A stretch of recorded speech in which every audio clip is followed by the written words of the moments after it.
Bollocks! Bollocks! Bollocks! Bollocks!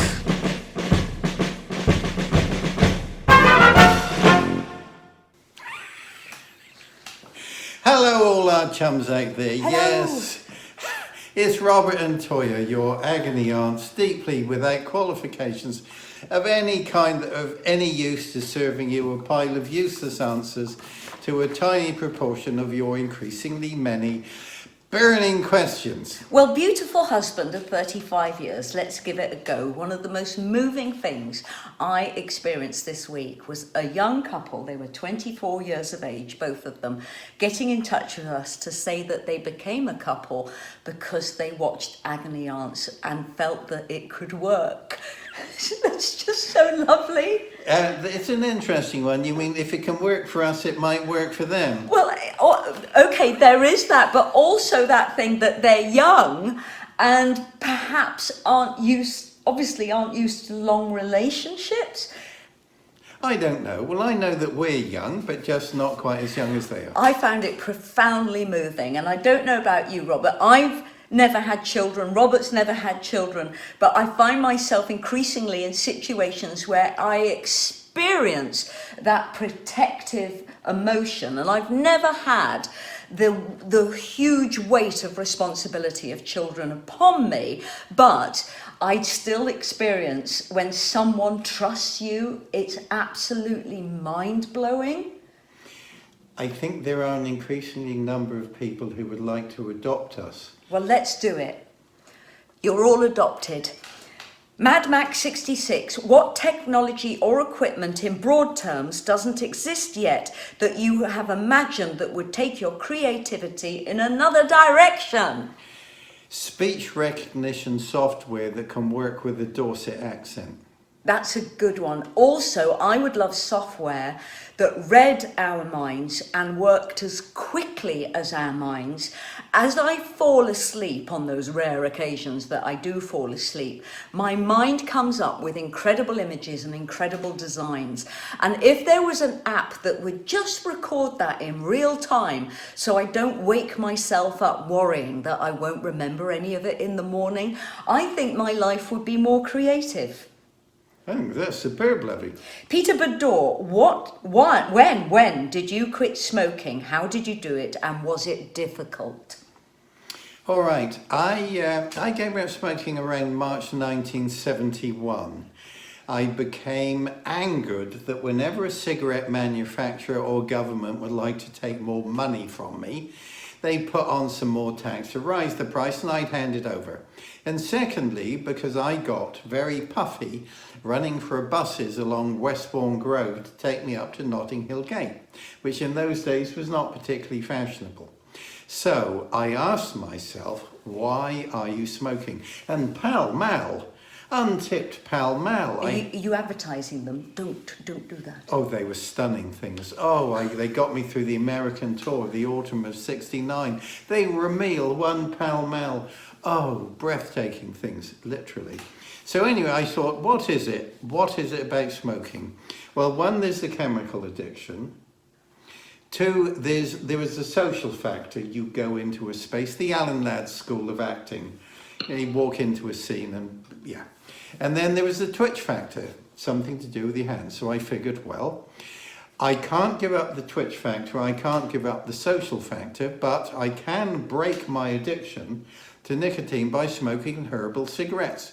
So this I did, and after a week, I'd broken my addiction to nicotine, and it was such herbal cigarettes, a useless experience, so I just stopped completely. I think you're a lucky person that it was that easy for you. It was not easy.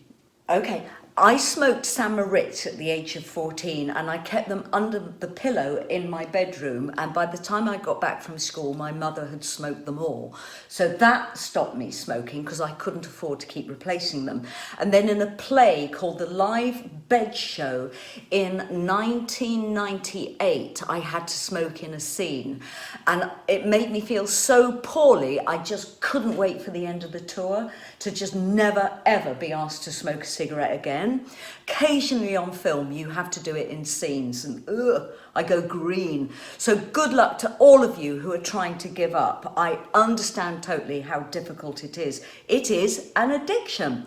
Jeff Pliskin, would you ever consider appearing as fictionalized versions of yourselves in a show or film? Can you explain what that means? Now I find this very confusing, so I've come up with two answers. The first is, no! I would either play myself or a character. So what is a fictionalized reputation? And then I came with the answer, yes, I would. Most of you out there know that I have a terrible reputation of being heartless, raging, venal, hypocritical, a creep, a heel. All in all, a turd of a man. So if there were a fictionalized version of Fripp, maybe sweet and kind to people, gentle with others, my popularity would increase, and one day I might even be able to get my own page on Fans Only. I know that within video games we can create cartoons of ourselves, but I would really love to do a reality show where we're both cartoons so that we could govern and write what should be in there rather than the actual reality and the slight boredom of following us 24 hours a day. I would love there to be cartoon characters of us that we created. I would definitely enjoy that. Ganzonomy, do either of you look at former band incarnations and go, if I could have this one member back, I would in a heartbeat? No, but if there were in a heartbeat, it would be Bill Rieflin. Oh, Bill! I mean, he was our best friend. He stayed here. He lived with us when he was in the UK. We miss him dreadfully, but he was also an incredible artist. For me, I also lost last year, exactly a year ago, Colin Hines, who was a member of China Crisis, and he played in my acoustic band for my acoustic one-woman show. I wish he was here. His music, his playing was nectar. In 1981, in my Anthem band, Nigel Glockler left after we made Anthem to join Saxon, and he's still with Saxon. And I felt that I lost a friend and ally when he left. It broke my heart, and it took me years to recover from losing this valuable musical friend who guided me through my imperfections and my weaknesses to become a stronger musician. And I would work with him again, definitely. But the heartbreak of when a band member leaves a band, it comes out of the blue, you never recover from. Would you agree? When you work with someone creatively, I think something inside fuses. But I'd like to go a little more into this question, if I may. I've been very fortunate to work with some stunning musicians, actually lots and lots of stunning musicians. And first of all, why would you work with a particular musician? Well, firstly, there's the music. Secondly, it's a way of earning a living. And thirdly, there's the social factor of whether we actually get on with them. And then we have to take into account time, place, persons, and circumstances. So if you have a stunning musician whose musical contribution was right on the money at that particular point in time, that might not translate to today. It might be that I would love to have a monster margarita with Adrian Belew, but these are different times in different places. Okay, I'm going to flip the coin on that because my co-writer Simon Darlow and we've made many albums together. We first met when Simon was 17 and I was 18, and we've been a writing partnership mostly ever since. And Simon and I are writing my latest solo album, Posh Pop, which Bobby Willcox is playing on.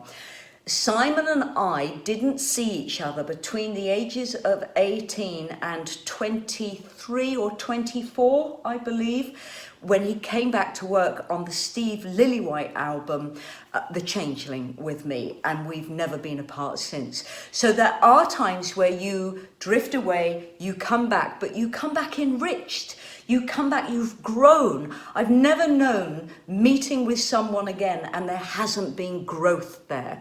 So it's a great question for a musician, yes, isn't it? Melancholy. I turned 60 on February the 28th, and I wish to now be age disgraceful. My wife's bought me an electric guitar for my birthday. I've never played one before. Will this help me achieve my goal of being age disgraceful? Yeah, turn up and be disgusting, Marlon. Refuse to believe how society portrays age and reflects age upon us. Every decade we are enriched with experience that could so enrich other people who have not yet reached our decades. This is the irony of it. Be as disgusting and badly behaved as you've ever wanted to be, because your age has nothing to do with it, and show the young'uns how to rebel. James Wobolt. Do you think Big Brother has won? Yes. The fact that you are asking this question suggests no. However, the negotiation of the space is currently becoming increasingly complex.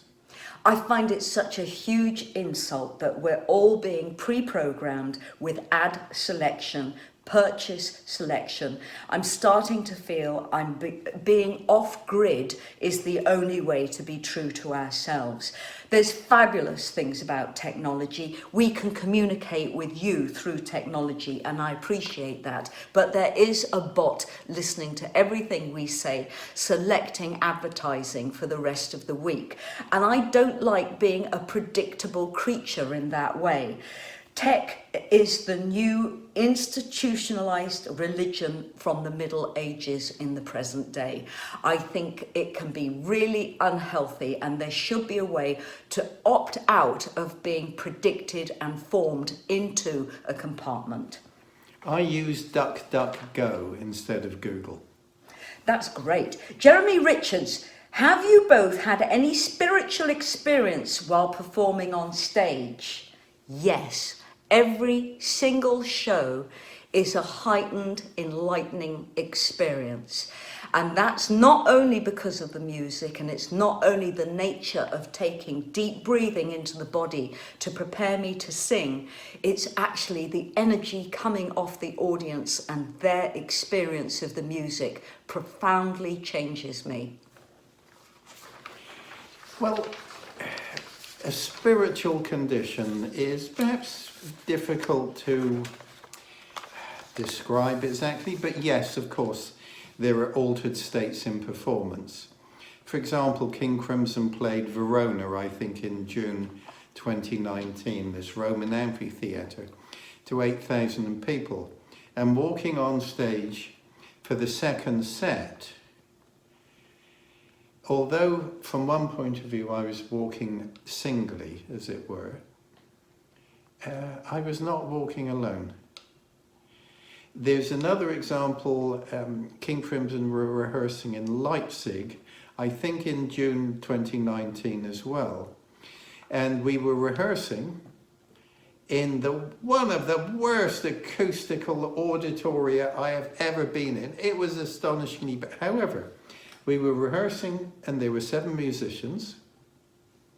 And at a point, King Crimson entered the space, and those 7 musicians became King Crimson. It was almost as if an 8th member walked on stage. But I've also experienced considerable something or other from within the audience when,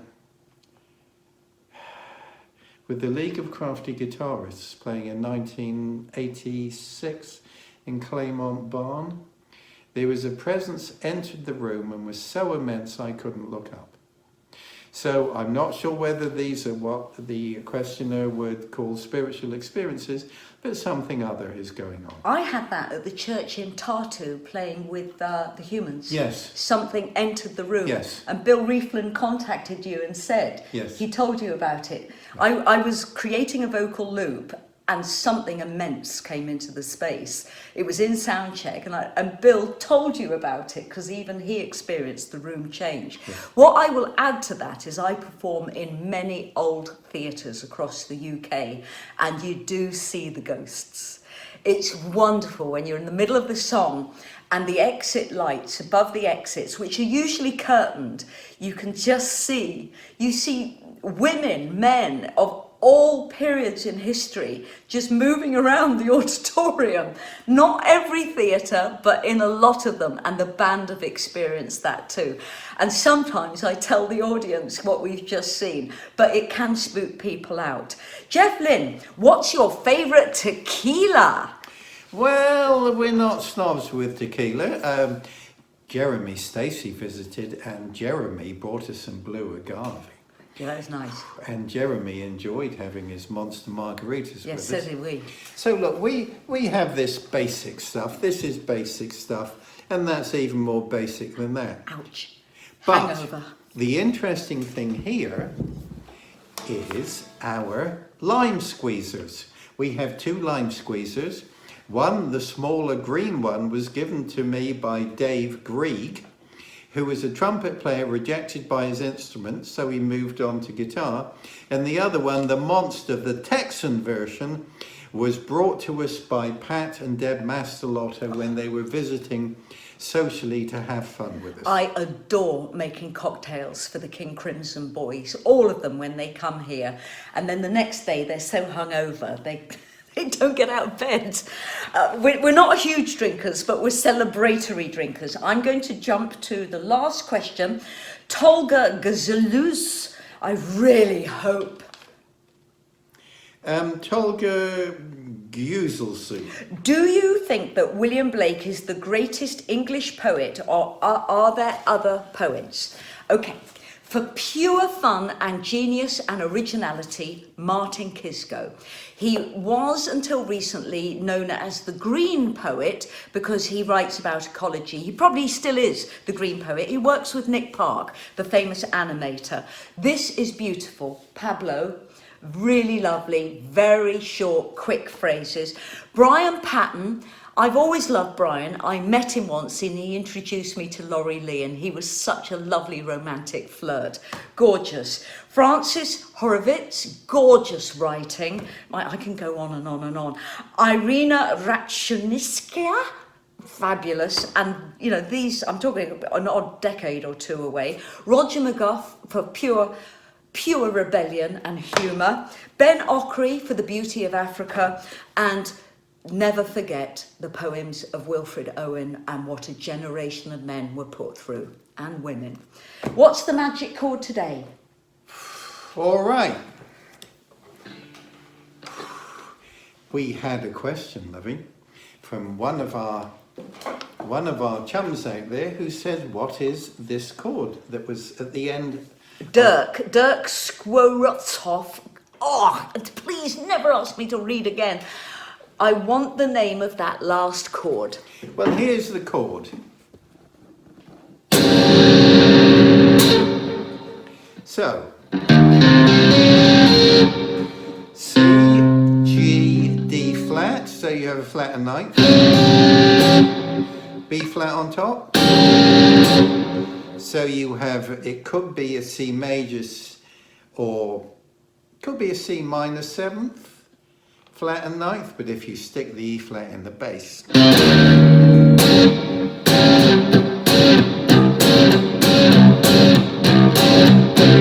can only be C minor 7th, flat and ninth. You could call it an E flat 7th, something or other, but it's also known as the magic chord for the whiz. Why? What's that mean? The whiz is where, in the orchestra of crafty guitarists, you have generally 100, maybe 110 guitarists in a large circle, and the note is passed from one guitar player to another. All the way up and all the way down, guitar to guitar. And then it takes off. So you have maybe 100 chords moving up and down, moving through the circle, at very high speeds, sometimes maybe the whole circle in a second or 2. Ladies and gentlemen, thank you very much for lending us your ears. Your questions have been fabulous. Keep them coming in. This is the play-out music, Toyah.